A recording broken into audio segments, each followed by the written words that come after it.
I'm old school, I like to write. I don't like to type, I like to write.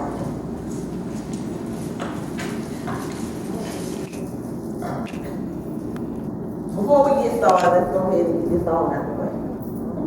I don't like to stand at the back, I like to sit there, make it a lot of time. Okay, so, take one, pass it around. You got your business card, break them out. If you don't, get your son made. I don't care if it don't got nothing on it. But your name, anywhere you go, keep your business card. This is a new age, so if you got a QR scanner, break that out.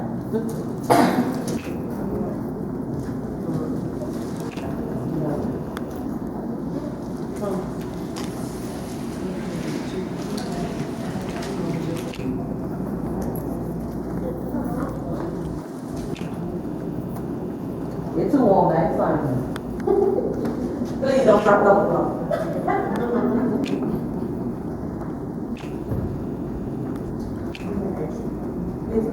No, you got this.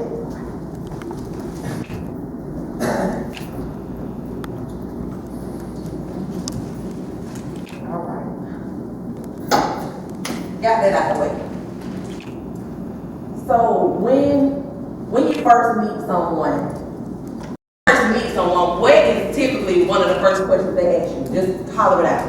Who are you? What's your name? What's your name?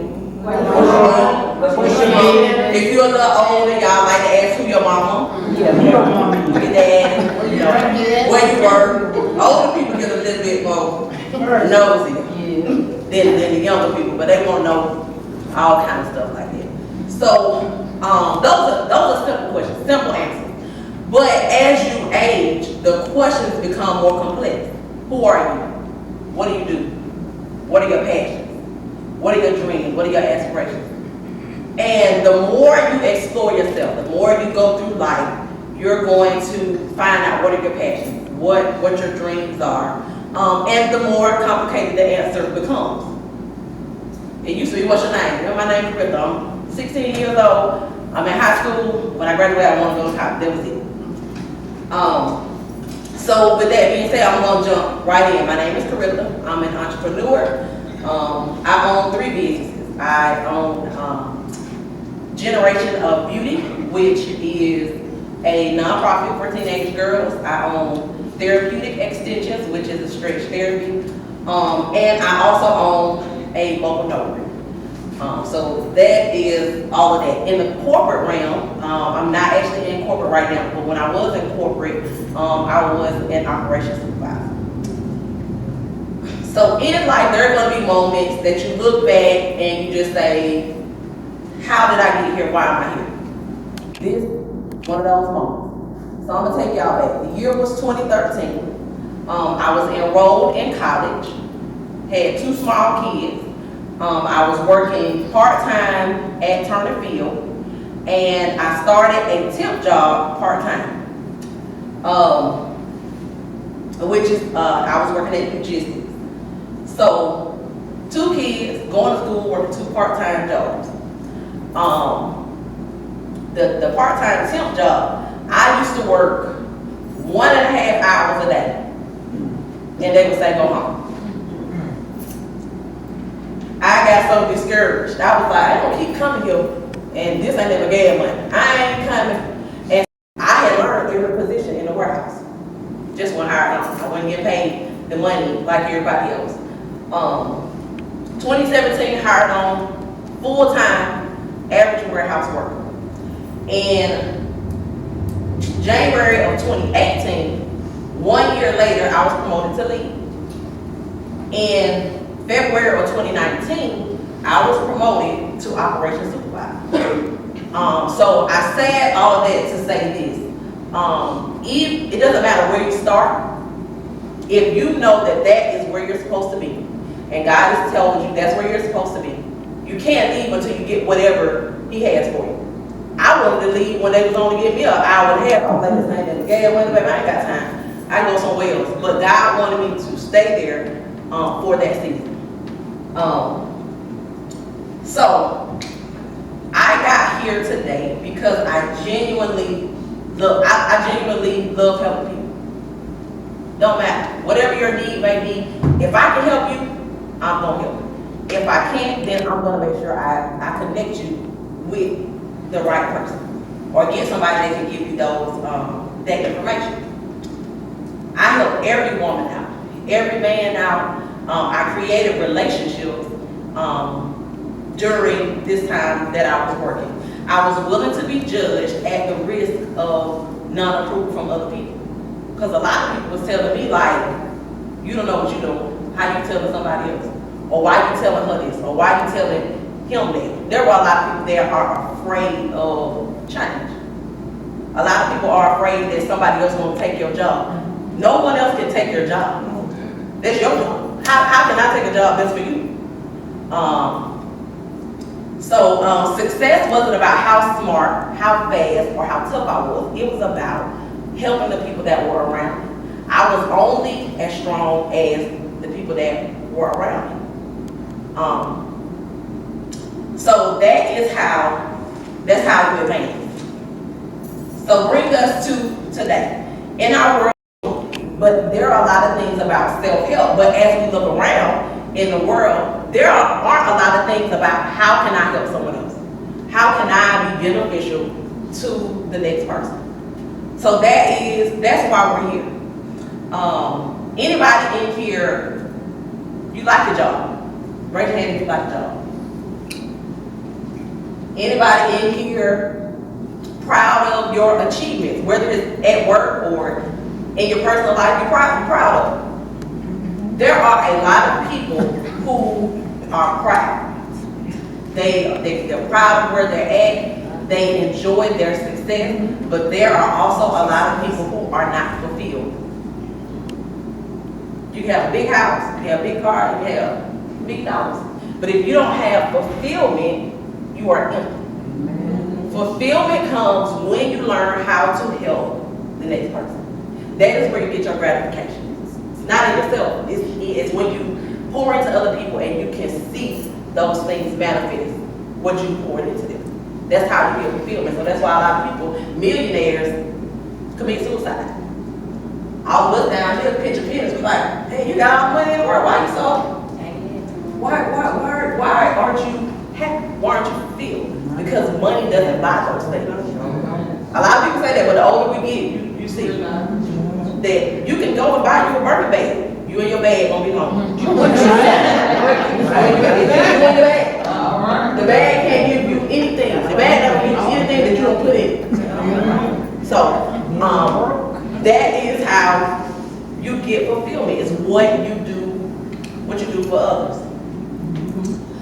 Generosity is about doing something for someone else and not expecting anything in return. That's the biggest thing for us.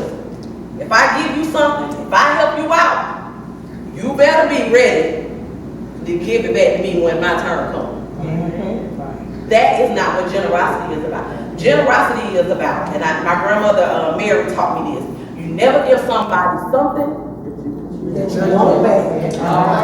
Don't give it if you cannot afford to give it. That's it. If you can't afford to get the money, don't get the money.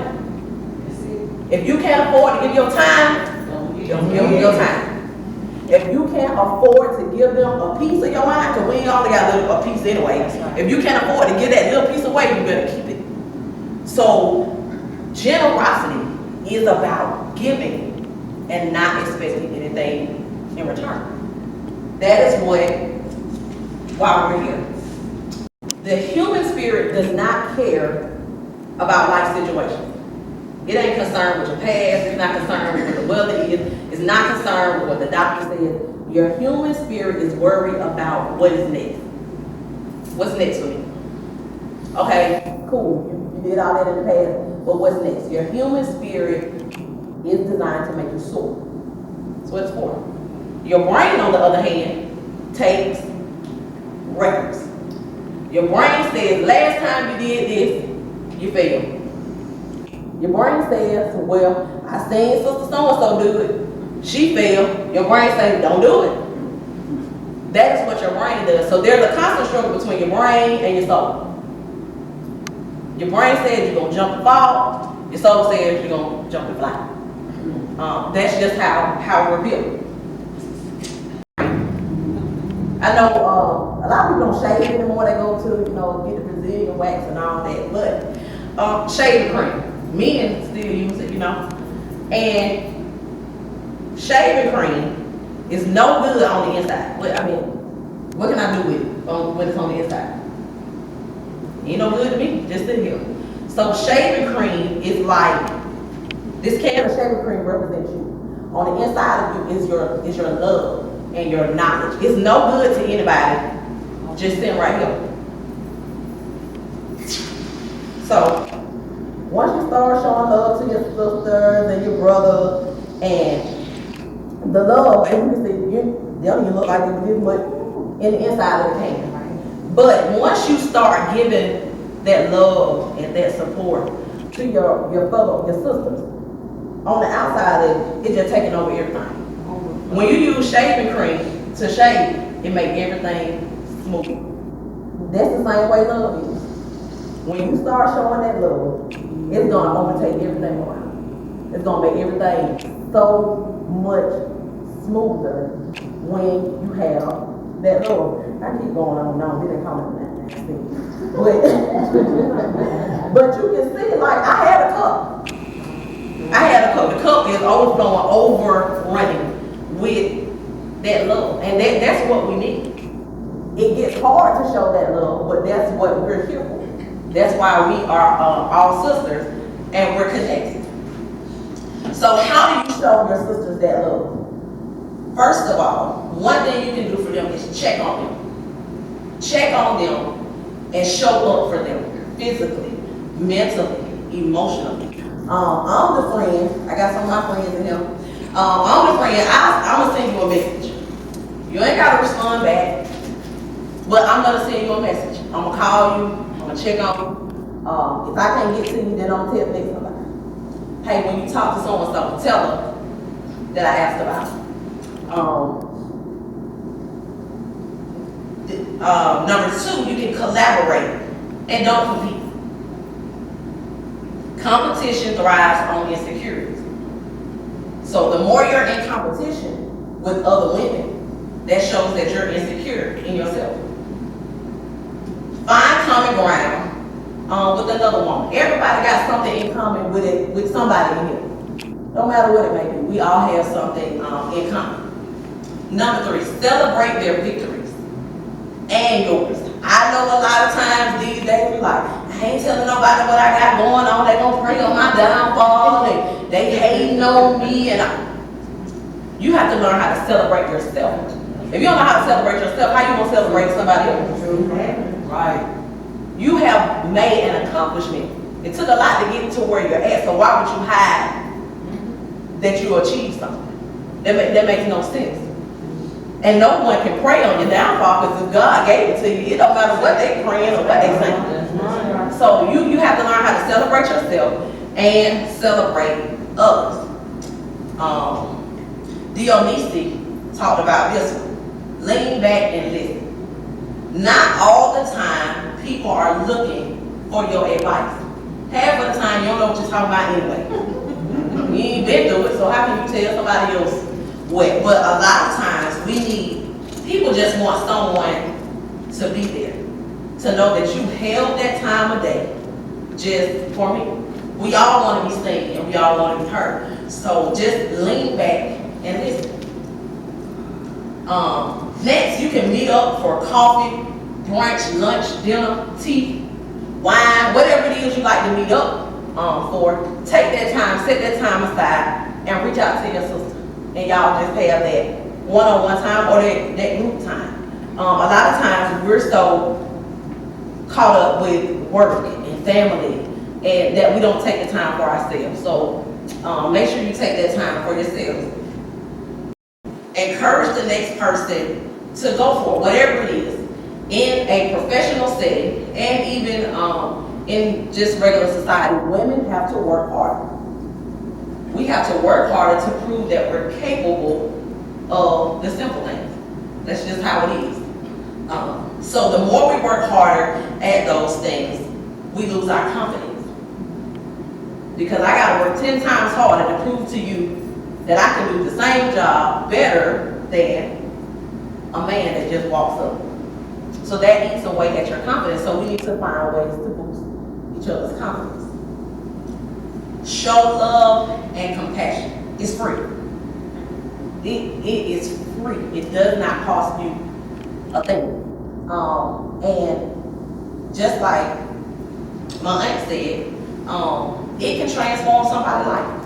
You never know just what you flashing a smile, or you checking up on somebody, or you just giving them an encouraging word. You never know what that can do, because that can be transforming for someone else.